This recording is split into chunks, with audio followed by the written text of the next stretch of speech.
It's been a little while since I made a video, and I have kind of a little different setup this time. I think most people who study languages for a hobby get excited talking about their language study methods. That's true for me as well. I've made some videos about my language study program that I made before, but this time I just want to make kind of a longer video where I actually just talk a little more in depth about it and use it during the video. I thought about that for a while because my sample sentences come from grammar books, but the way I have it set up, the sample sentences will come randomly. So there should be a small enough sampling from each source that I don't think it'll be a problem as far as copyright stuff goes. But here are two places that I got some of my sentences from. Some of the other ones at this point I honestly don't remember, and some of them I made up myself and had native speakers check them for accuracy. But I really like this book, Sham's Outline of Russian Grammar. And so some of my sentences, actually the ones I just worked on today, came from here. And then some of them, if I remember right, I took some from here, Barron's 501 Russian Verbs, which isn't a workbook, but it has a lot of sample usage sentences in it. And I just took those and turned them into, you know, fill in the blank type exercises.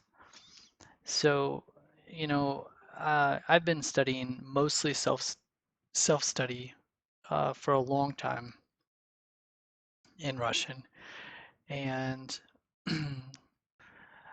my methods have changed at different times during my study, and my methods have needed to change at different times, excuse me, during my studying because at different stages, I needed different things were more beneficial to me and different things were less beneficial to me. So, um, my philosophy follows pretty comfortably with common philosophies that people use. I think that language is a lot like a sport. More, it's somewhere between a sport and an intellectual exercise. Not to say that there's no intellectualness in sports. There can be depending on the sport, but anyway, my point is to say that sports are about repetition and the ability to do a task well because you do it repeatedly. Maybe there's more to it than that in a nuanced sense, but just in a general sense, that's kind of like when you train for sports, you train to be able to,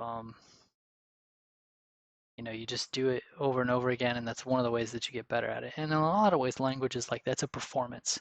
The same applies to, you know, uh, musical performance as well. It's a performance, it's a skill. And in many ways, that's what language is. So uh, repetition is really important. Um, and ideally, your learning of a language should focus on your goals with that language. It's unrealistic and not very helpful just to say, I want to become a native speaker in that language because one, it's pretty unrealistic. Most of the time that doesn't happen.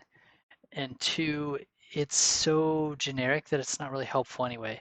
Like even if that is your goal, you should set intermediate goals that are more attainable along the way. So yeah. Um, so basically, what I wanted to say about this is, so some of this is more specific with Russian, and there are a lot of other languages that this would apply to as well, but maybe this wouldn't apply to every language, what I'm about to say next. But for Russian, the hard thing about Russian, for an English speaker trying to learn Russian, um, there are some sounds that are hard to pronounce, but to be honest, there's really not that many, and for the most part, I don't think it's a very hard to pronounce language.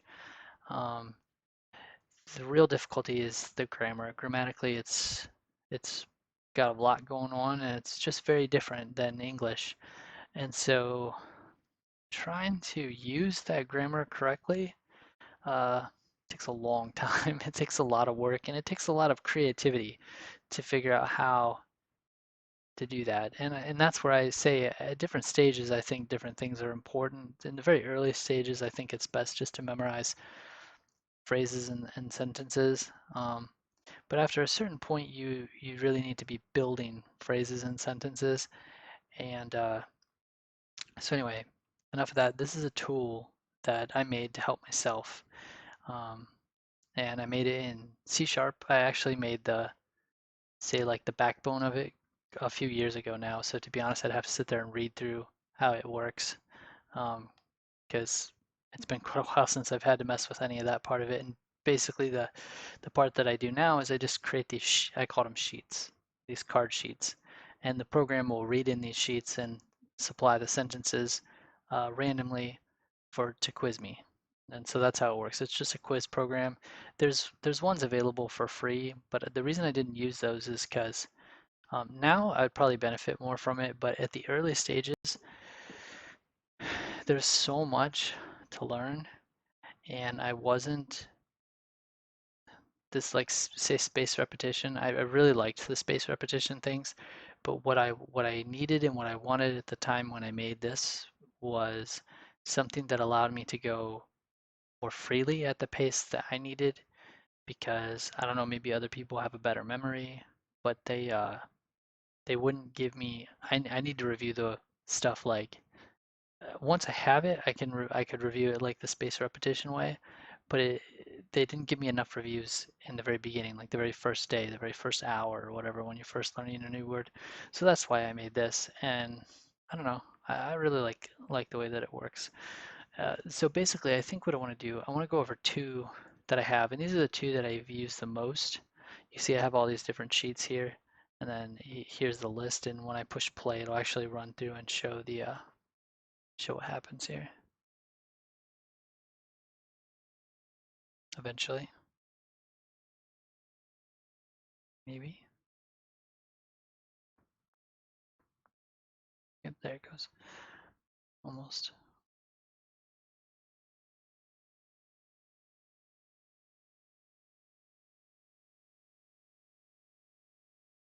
Okay, but it put it on the wrong screen. Oops. All right, so here it is. Is that comfortable? It's a little bit to the top right, but I think it's okay. So, so what's going on here is this is the list of sheets that I have currently.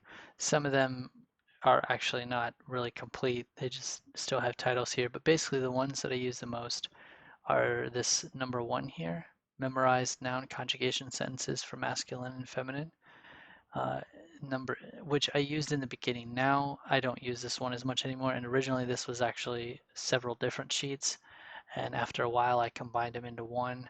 And now I don't even really use it. I made this second one, that a new conjugation sheet that focuses on plural nouns, because singular nouns I end up using those, the singular forms I end up using those quite often in just using the language, interacting with the language. And after going through this first set that I made here enough times, I felt like I had the singular ones down. The plural ones I don't end up using as often. So I ended up having to pull those out separately to just focus on those, and I actually still benefit from going through this one. Um, then the other one that I use is the one that I'm really trying to hammer on right now, and this is this Russian verbs section. And I think I mean, I believe that they often teach languages that way because with focusing on nouns and noun forms first and then focusing on verbs and verb forms because I think it's a more natural way that people learn, more natural progression.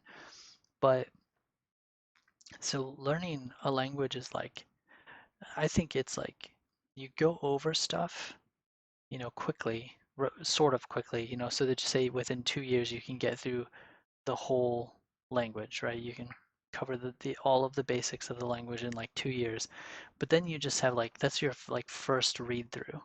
Now you have to re-go through it again and again and again and again, and you don't necessarily have to go from start to finish every time. In my opinion, what works best for me, and it seems to be kind of the way that stuff's taught, although there's no follow-up afterwards, which is really necessary, but what works best for me, I think, is to get a pretty rapid, complete overview of the language to where at the pace it's taught in school, typically, basically like you spend 2 years working through all of the grammar. Greek was done that way for me. Russian was done that way for me. So I think it's pretty common. Um, but then afterwards, now I say, okay, I have kind of a rough idea of what's going on, but I want to actually be able to use it. So I need to like master it. I mean, you can't just like have a guess about how to say something. You have to actually just know how to say something, and it has to be like that, like on the off the top of your head. So so for me, and I imagine this is probably pretty common, I went back to the nouns again, and I really hit the nouns hard for a long time until I got pretty comfortable with the nouns. And now it's to the point where a lot of the more common forms, say, it's not just this divide between singular and plural. It's a little more messy than that. But if I just try to make it simple and say the divide between singular and plural, like the singular ones, I can say I've got those down. Probably 80% of the time, I use the correct form. Um, and then for the plural nouns, I don't have them down as well, but I feel like 60, if I just had to guess, I'd say maybe 60% of the time I use those forms correct. So that's what I did. I drilled down on the noun forms. Now where I'm at, I really need to drill down on verbs, which is exciting because that's really where the magic happens. Uh, the verb is the sentence. I just wholeheartedly believe that, and I think that carries over from language to language. Um, Grammatical structures are the way they are because of the verbs that are going to be controlling the sentence. And that's why we say, a main clause, it has a verb, right? A clause has a verb because the clause is built around a verb. So, but it tends to be easier to learn the nouns first. They're a lot more concrete typically. That they're also simpler usually. And so once you get a pretty good idea on those, then you can really go back and start to hammer on the verbs. And I think that at the point when you're hammering on the verbs, I think is when you're really going to be able to use the language. Because right now I still kind of speak caveman Russian. One of my fellow uh, Russian students from several years ago used to use that phrase to describe his Russian, and that's kind of where I'm at now. I could definitely say that I can speak it, but a lot of times, especially when I'm put on the spot, I sound like a caveman.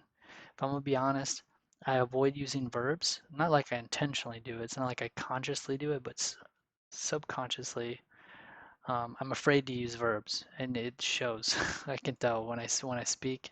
I realize that later on I'll think about what I was saying, and I'm like, wow, why didn't I like try to use any verbs there? I just it's almost like I try to sound like a caveman.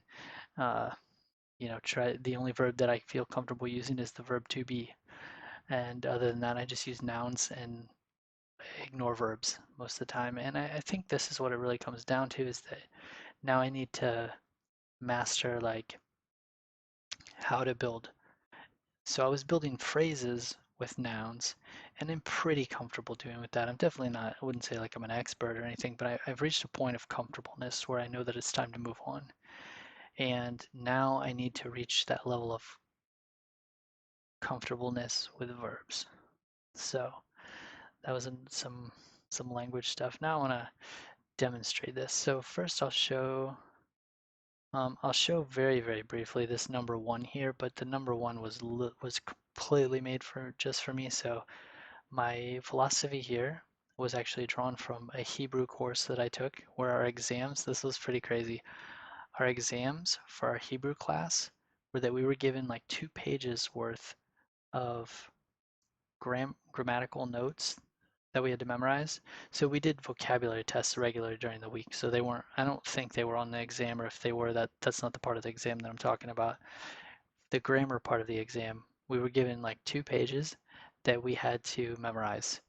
And he gave us a blank piece of paper, and we literally had to just reproduce what we could remember from those charts. And it was definitely different, and yeah, I don't honestly have much of an opinion whether I thought it was a great idea or I thought it was a terrible idea, but I really wanted to try it. And so this first study sheet here, um, just I had to memorize it, so I kind of had to study it before I could even use this. This is really more for review. So let me just show that quickly. And I haven't reviewed it in a long time, so I'll probably get it wrong. So it asks me which sheet, and then it asks me which whether I want to do random or not random. And I like random better because for two reasons. One, I set a um, 10 word, 10, 10 question limit, which is very nice. And the other reason is doing them in order gets very boring. For this particular one, it probably would have been better to do it in order though, since it's a memorization one. But yeah, so my memorization thing was also to help me avoid translating. Eh, I just think that for studying grammar, for me, translation is helpful. At some point, I will probably want to do less and less and less translation, but for right now, it's just that much easier that I think it's worth it for me. So um, convert strani malchik to genitive singular. So we have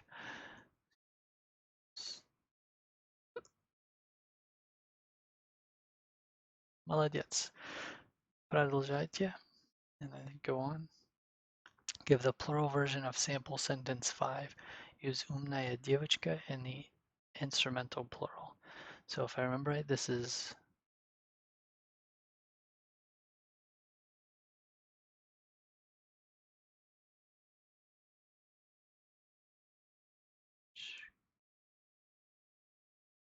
no. I thought it was Mama гордится умной девочкой, but it is, oh, plural. That's what I'm missing. Okay, so if it was singular, that would have been correct. Mama гордится.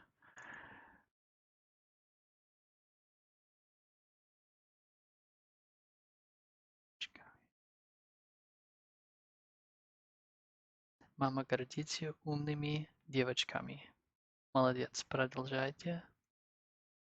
And anyway, so you get the idea. This is literally just, I made a sample sentence for all of the major forms for masculine and feminine, singular and plural. I didn't do neuter because it's basically the same as masculine. The differences are so small that it wasn't really worth it for me to do that.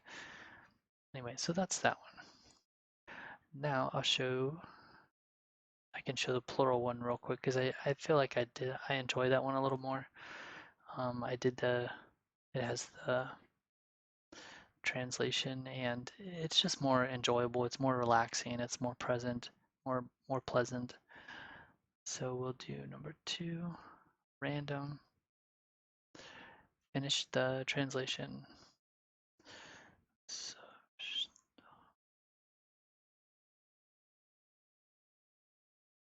что в городах? I would really like to put the accent marks on here, but I don't know how to do that in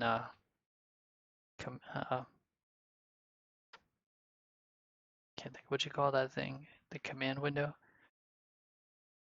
I think that's anyway. I can't think of what you call it, but I don't know how to put the accent marks in there, and I am in the process, or I was in the process. I haven't worked on it for like a year and a half now, but I was in the process of remaking this in Unity, so that I could have some nice visuals. And there I could have done it, and there I could also do pictures like they do, like what is typically done in Anki.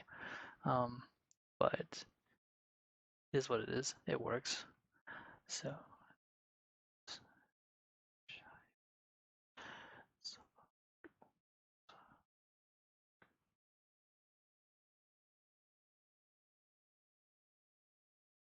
So они разрешают собак в домах? Do they allow dogs in houses? Продолжайте.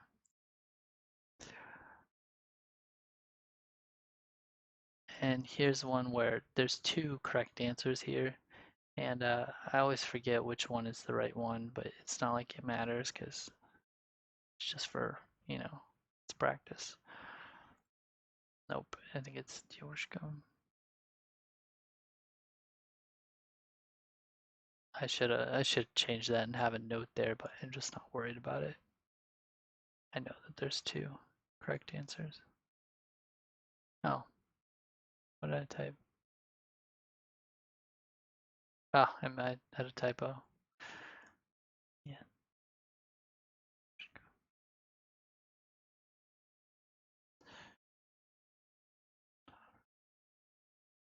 Я дал девушкам подарок. Продолжайте. And there you can see. So the way that I have this set up, first time I try to type it, so I've thought about making a change to this. I just haven't done it yet. And my change would be the first time I type it, if I get it wrong, then the second time it gives me a hint. And then maybe like the third time it tells me the answer. But currently the way I have it is the first time I try to type it, it just tells me it's wrong, try again. The second time I try to type it, it also tells me it's wrong, try again. And then if I do it wrong, sorry, yeah, if at the end of the second time after I get it wrong, it tells me the correct answer. So that the third time I can at least practice copying down the correct answer, which for me it helps my memory. So that's kind of how I at least get to type the full thing out one time for the last, for the last attempt. But I've thought about adding a hint because for some of my things that I have, there could be some real benefits to that. Like for example, I've thought about getting rid of the English so that this could just say Ya dal padarak. And this isn't a very good example, but in some of my sentences, there's like you can create the sentence in a way so that there's only a few possibilities of words that fit in there. Or even I could leave it like this and then just expect myself to remember what the word was. And then for the hint could be like the English translation, something like that. If I ever get it to where I have pictures, then maybe the first time could be just the picture and the sentence with the blank. And then if I get it wrong, then for the second attempt, it'll give me the English translation in case maybe I wasn't understanding the picture correctly. Um, and then the third time, like if I get it wrong a second time, so that way when I go to make my third attempt, I could have the correct answer. So that way I could at least practice typing out the correct answer. Just some different thoughts. I'll probably do one more here.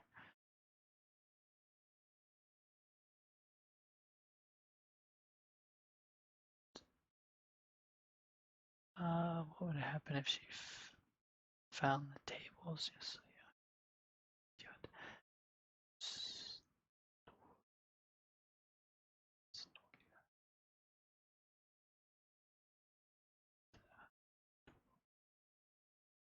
Стулья? Стулья. Что будет, если она найдет стулья? Нет, столы или столы. Столы, я думаю. Что будет, если она найдет столы? Okay, so there's that. Now I'm going to do some with with the verbs. And this one's really fun because that's what I really need to work on right now is the verbs. So I enjoy doing this one. So that's number 7. And I want random. All right. And I just made these today, so I'm probably going to do terrible. A lot of these I just made today. Oh, and I did something different for these. So sometimes I made the more than one blank. So this is actually from an example from, once again, this textbook. And but it was an example where just the verb was the blank. But I decided that, well, for two reasons. One, because some of the example sentences in there for verbs were really easy for me, and so I thought I could spice it up a little bit. But then I was also thinking about it, and so part of the issue with verbs is the different verbs are different, and so maybe after, well, I can explain in English actually. So the hair on his head is thinning. The word thinning is not a very versatile word. It has a relatively small number of somewhat specific contexts that it's used in. For a word like that, I think it's really good. Did I spell thinning wrong? I don't know if that has two N's. Anyway, so for a word like that, it's really nice to be thinking about the context when using the word. So I'm kind of making an assumption here that I mean I know that this was the correct use translation, but I'm kind of making a bit of an assumption that the Russian verb um, also is not super versatile. I don't actually know that for sure in this case, but I have been studying for a while, so I kind of have an idea for some of the words. Anyway, you just make guesses. It's what you have to do as a language learner. Um, so I figure that whatever this word thinning is, which I don't actually think that I know. I don't think I'm going to get this one right, but I probably want to remember that that word is associated with hair. So I wanted both words to be blanks because they should both be remembered together, and I need to make sure that when I'm typing this out that I focus on both, because I find when I do these, just the way my brain works, I tend to focus pretty well on whatever was blank, but the rest of the words, even though I timed them, I don't think too much about what they are, and they don't necessarily stick. I can end up going through it many times, typing it over and over, and not think much about what it is unless it was one of the blank words. But I really like these because when I try to produce a whole sentence, it's much more draining and it makes me feel tired. It makes me feel like, oh, I don't want to study. But these, I can just kind of keep going over it over and over, and it's just that right amount for me of relaxed but also challenging to where, I don't get burned out, but at the same time, I do get the opportunity to grow. So anyway, and I have something else that I'm going to do with this. I haven't started yet. Maybe I'll have time to do it tonight. And the other, since I'm really focusing on verbs, and I'm gonna listen to some stuff later. I really like this TV series. I've watched it once before, and then I've watched a couple episodes more than once, and I'm kind of like rewatching through this series again. And it's about this. It's in Russian. It's about this detective.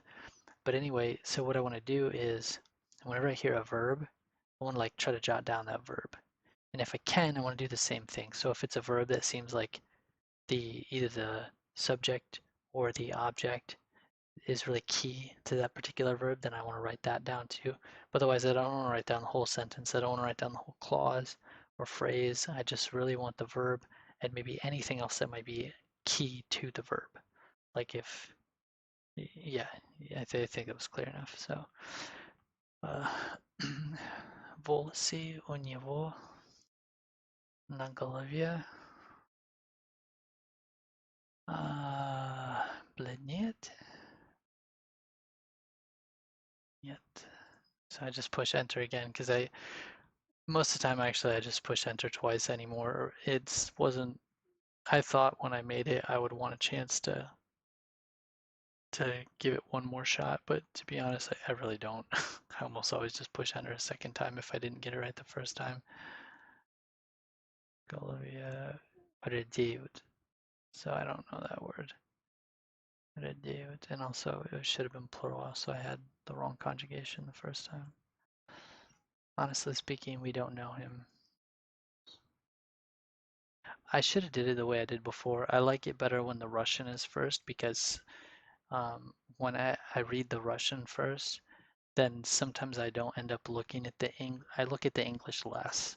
So like maybe I'm able to get the sentence without even looking at the English because it's clear enough from the context. When I have the English first, like I did for this set of cards, it's not, I call them cards, but whatever, this set of questions, it's not as good because I automatically think in English first.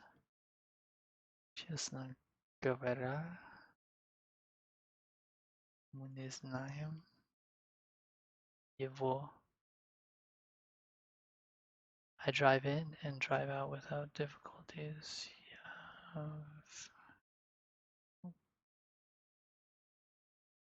Езжаю и Выезжаю без проблем.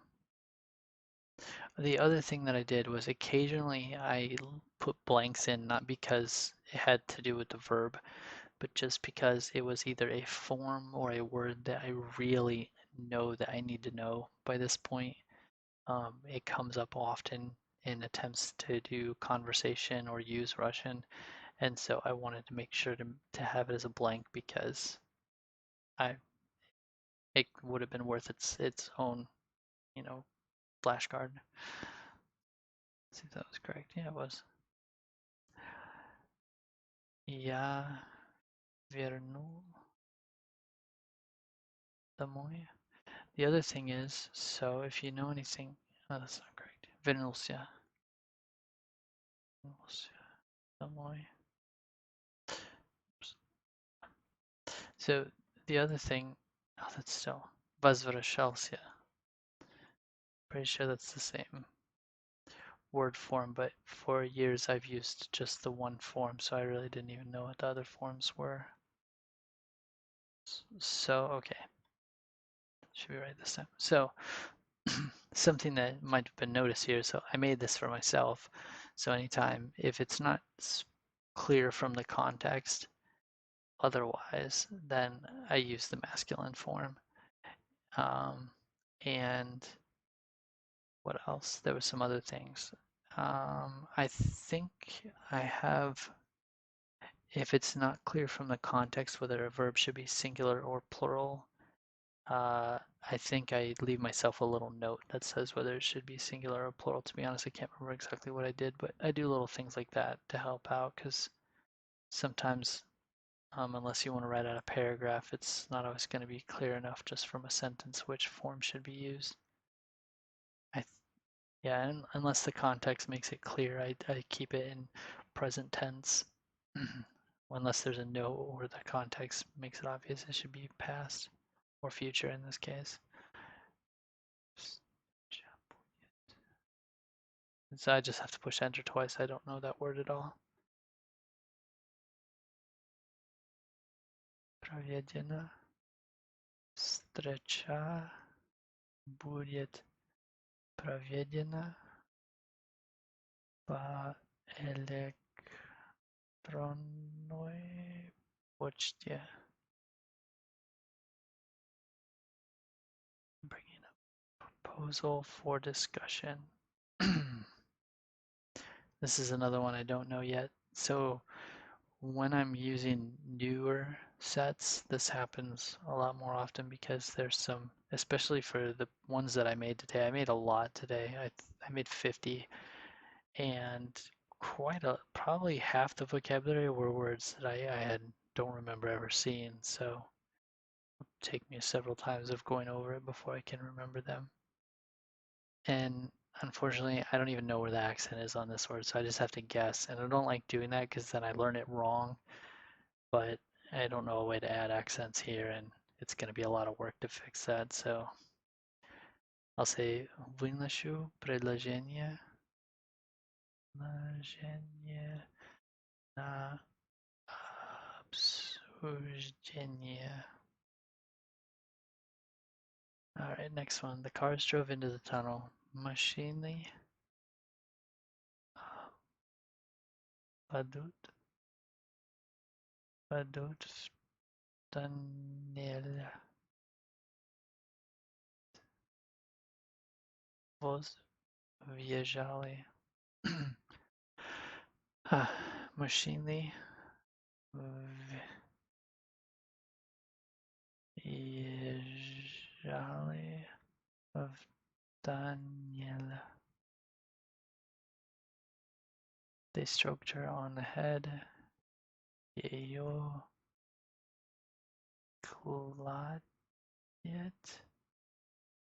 по голове. Нет.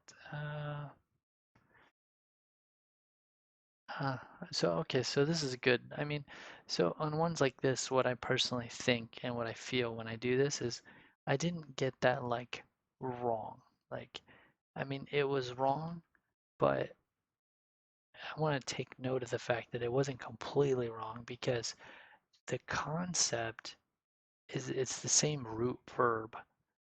So I had like the right verb. I just had the wrong form of the verb. So it kind of feels good still, even though it was wrong.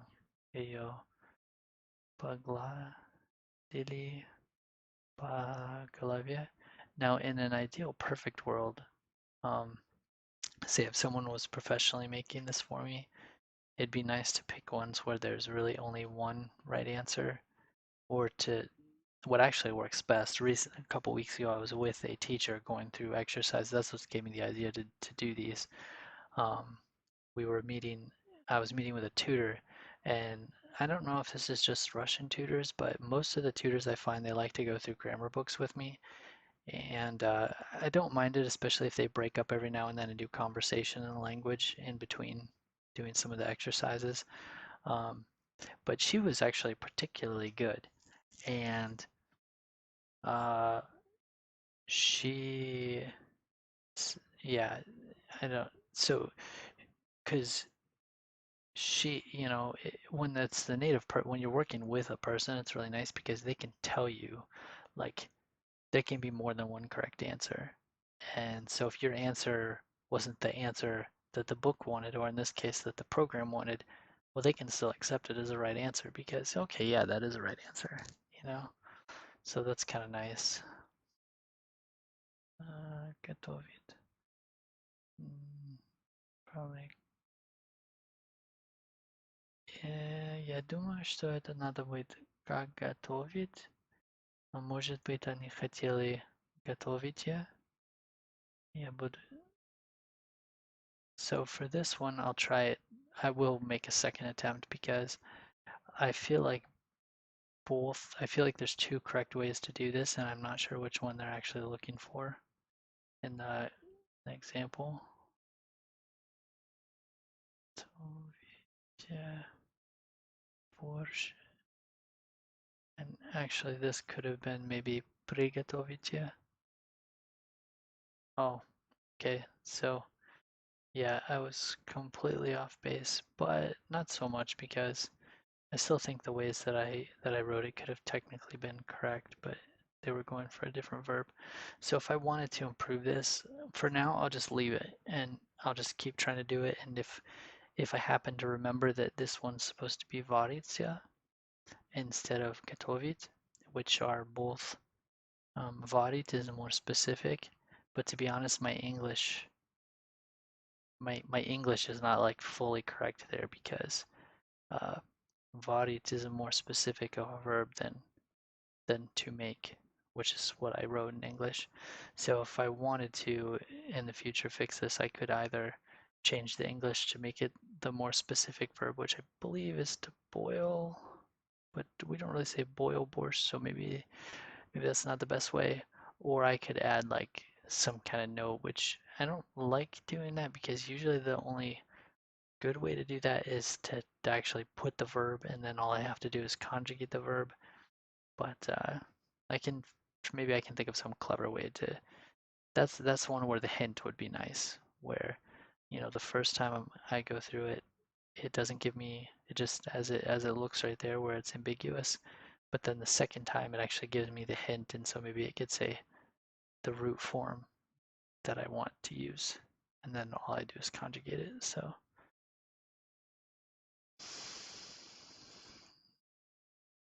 this one I don't actually know, so I'm just gonna guess.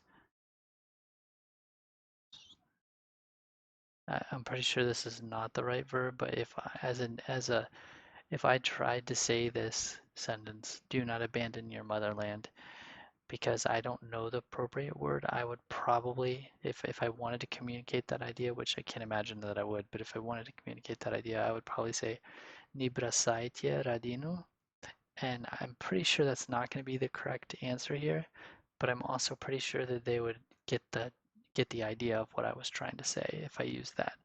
So that's probably the verb that I would use, but I'm pretty sure that it's wrong here. Oh, okay, so it's actually right. Didn't know that. And that means that I finished So that's one run through of working with verbs there, and just kind of a little bit of fun with the languages, a little bit of talking about my study methods and stuff. I've talked about this program before, but I've there's a whole lot to say, a whole lot that could be said, and I've tried to keep it shorter so that people would watch it. And for this one, though, I just really wanted to make the video that I wanted to make. And yeah, I mean the program part of it is really simple, though. Honestly, you know, because I'm definitely still a beginner programmer. I probably will never be more than a beginner programmer because it's not something that I do very often or have plans to do very often. But I mean, you can pretty quickly get that this is the basic shell of any program. And then I Googled that you need to use this system.io in order to use file.readlines, which is the key to how this works. And so yeah, and then this right here is just where your program starts. If you're writing a program in C#, you always have to have one of these. It's kind of like the backbone of your program. And then I have actually pretty good comments on here. Well, hopefully it looks like I have comments anyway. Hopefully they're pretty good. So this part right here, I had to Google to figure out that this is what I needed to do to write with the Cyrillic alphabet in the console. That was a word I couldn't think of earlier, in the console. Um, this right here produces the menu at the start where it tells all the different options. Uh, This is actually an option that I forgot existed because, to be honest, I've never ended up using this. I thought this was going to go a slightly different direction than what I've actually used it for. So I made this and then I didn't end up doing it. The idea was that I would have a bunch of sheets and I would study them all regularly, and then, after a while I would want to just randomly hit me with a sheet so that I wouldn't know which topic I was studying. And but to be honest, I've really only used one or two sheets at a time, and the other ones that I've tried to make have just not been very interesting, or some of them were too specific. So like, or one was good, but it only felt good temporary. It didn't feel right to do it for a really long time. That was these right here. I don't remember if I ever used both of them or just the one. I think I did use both. So these actually go with a video. So I took a YouTube video, and YouTube has great features for um, subtitles, even when they didn't make the subtitles. And to be honest, the subtitles are like, they're wrong a lot, but they're still, it's a million times easier to use them than to not use them, especially if you're a beginner. They can be really helpful. And it's often obvious when they're wrong anyway. So yeah, this what I did here was I made some cards I was trying to improve my listening skills. So these, actually I can look at it, I don't even remember what's on there. And somewhere, hopefully, ideally, I have the video name written, because otherwise it's useless. I don't remember which video on YouTube I was watching, but these are supposed to go along with some Russian video and their vocabulary and stuff from the video to help me that I could listen to it. And the inspiration for this actually came from in class. So in class, I did take I did study Russian for 1 year in college. All the rest of the time has been studying with tutors, or completely self-study. Studying with tutors is still kind of self-study, but or just completely self-study with books and maybe Rosetta Stone and Pimsleur. So when I did it, when I studied in college, I found that there was one exercise that was really helpful. So our book, I think it was called Golos. I don't have it anymore, unfortunately. Ended up having to get rid of it because of mold. But there would be these exercises where we would have a text to read. But in class, we would read it in class. But prior to reading it, we would spend some time studying the specific vocabulary that was going to be in the text. And I found that when we did that and then we read the text, I was actually like paying attention to and learning from the text. It gave me just that little edge that I needed to actually basically think in the language. Even though the studying part was often done with like translation, so maybe I wasn't fully thinking in language. I probably was translating a little bit, but it was just a much more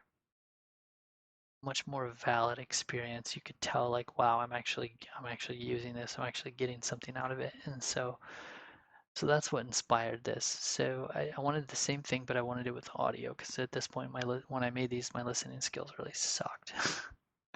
So I made these specifically to work on my listening skills. So I made vocabulary, oops, and honestly, I don't remember what kind of things, questions or whatever that I made, but they were supposed to. I would study this for a little bit, then let's watch the video. And it was only like a 5-minute video. And to be honest, I think my quiz part only came from like 30 seconds because there's so much vocabulary in just 30 seconds of audio. But yeah, I would go through this, listen to it, go through this, listen to it, go through this, listen to it, like that kind of thing. And it helped. It did help. Okay, so this is how I did it. These are just it must just be the vocabulary that was in the video. And here I did not use punctuation.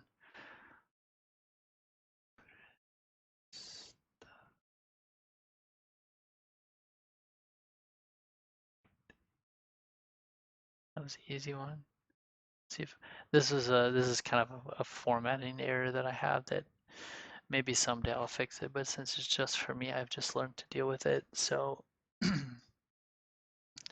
there's no formatting, it's the console, so the words literally run off if my sentence is too long. So yeah, it's not really pretty, but it still works.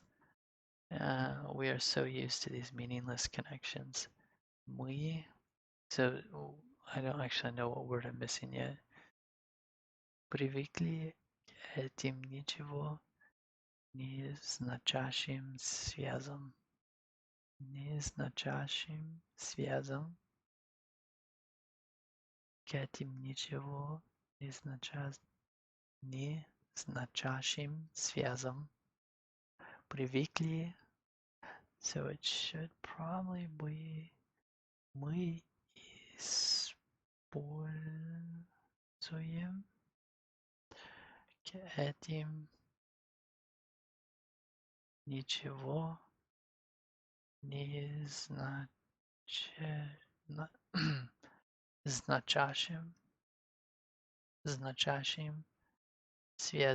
связям. I'll probably go back to something like this in the future, but for right now, especially for the verbs, I went back to grammar books because I realized my ability to quickly recall just the common verbs is just not there yet. And after I get much better with the common verbs, then I think from pulling from grammar books and stuff like that, then I'll go back to more native content and try to do the same kind of thing, but with native content that I'm interested in. Мы настолько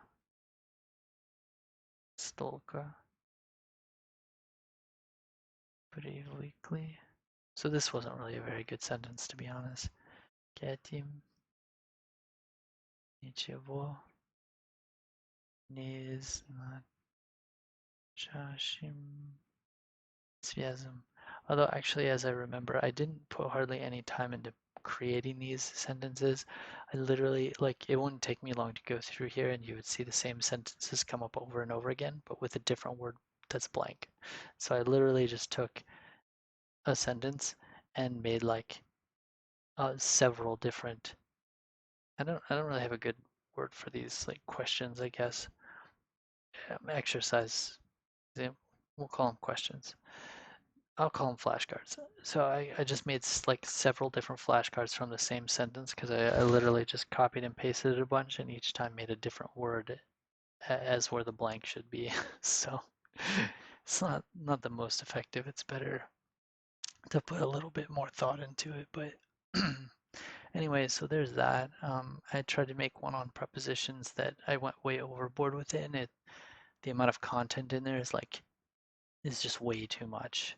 This should probably be like 10 different sheets, and I don't know prepositions very well. And to be honest, I'm not really ready to focus on them. And this was another thing that I learned with that tutor. I think it will be more useful for me to focus on prepositions as part of verbs. So that's something that actually comes up with the verbs. A lot of times, which preposition you use is actually tied to which verb you use. So certain prepositions tend to go with certain verbs. And that's not always the case because there's other uses for prepositions, but I've noticed that that's pretty common. And so I think a lot of my prepositions I'll actually want to learn uh, tied to a specific verb that takes that preposition. Um, yeah, I don't know. This is another one, just a video one. I think there was a YouTube video that I was trying to learn the content of. And then for these two, I tried to do some Bible memorization. Um, I made them and then I just never really ended up using them very much. So yeah, this is the menu. This here is also part of the menu. And let's see, what is this one? Use this as a flag for each case to determine whether to ask about questions in order or not. So actually I have this comment, but it looks like I didn't end up doing that there because I don't see anything. I don't see that right there, so I don't know why that comment's there. This right here is the string to hold the file names. So what happens is, where's the console.read line?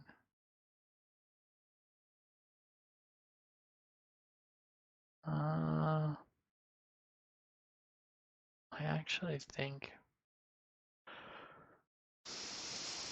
I can't remember where the read line is at. Maybe I didn't use the word read line. Let's see, right. There it is, read line. Okay, so this is where the number that I type in um, gets converted to the correct number format and then gets stored in this variable called user selection. And then that should comes up down here. There should be another one that reads in the word. Uh,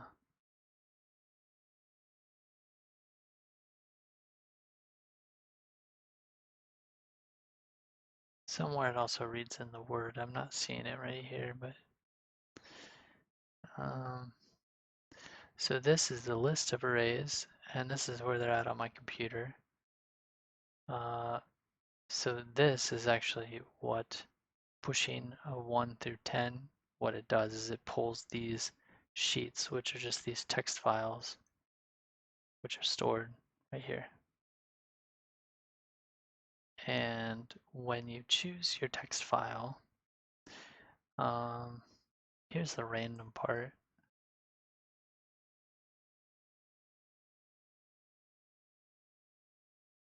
Somewhere is the word random, but anyway, when you choose the text file, what it does is it reads in the text file. That's where this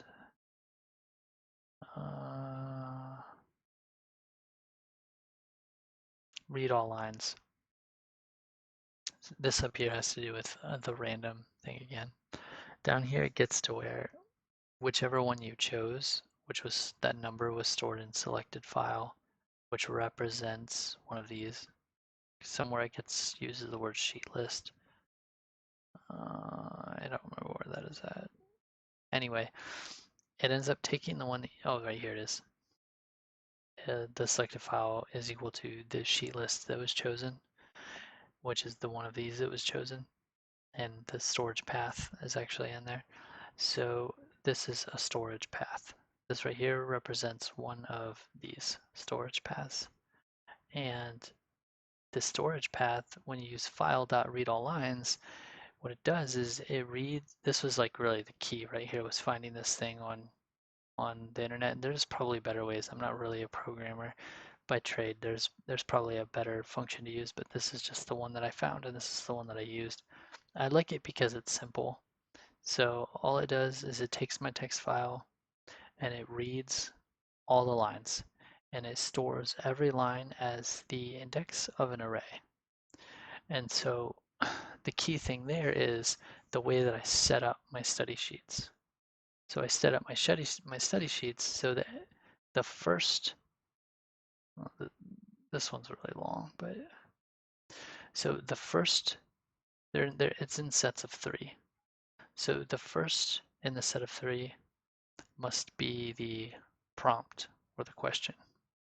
The second in the set of 3 must be the answer, and the third must be a blank. And it's that way all the way down, and it has to be that way. And then, unless I want it to bug out a little bit, which it's not a big deal actually if it bugs out a little bit, but there's this place at the end. So it reads until it stops seeing text. So it reads until here. And if I were to delete this, it would read until here. If I delete this, it would read until here. It reads until it stops seeing text. But I put this here actually is just a note for myself, because what it does is it reads all the lines, but I never have it do anything with the third one in the set. So the third one in the set is normally blank except for here where it's just a note for me telling me that this is the end.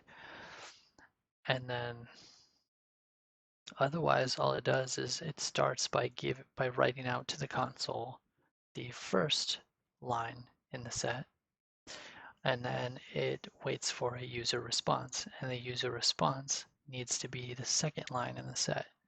And if the user response is not the second line in the set, it gives you another chance. And if the user response is still not the second line in the set, then it writes out the second line in the set and tells you this is the answer and gives you one more chance to type out the answer. And then after that third time, regardless of whether you typed it right or not, it pops up with a thing asking you if you're ready to move on. And once you hit any key, it moves on to the next question. So all it is just a counter in there. That's pretty much all there is to it. Oh, here's the part about random. I guess I made a function for that. I'd forgotten that.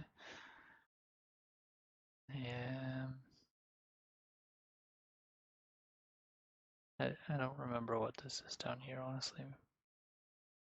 This is where it's keeping track of the attempts. And that's pretty much it. And then these are just notes for myself where it's a bunch of changes that I planned on adding in the future, which maybe I will, maybe I won't. My whole goal isn't to write a beautiful program, it's to study Russian, so I may not. But yeah, that's pretty much it. That's my studying that I've been working on.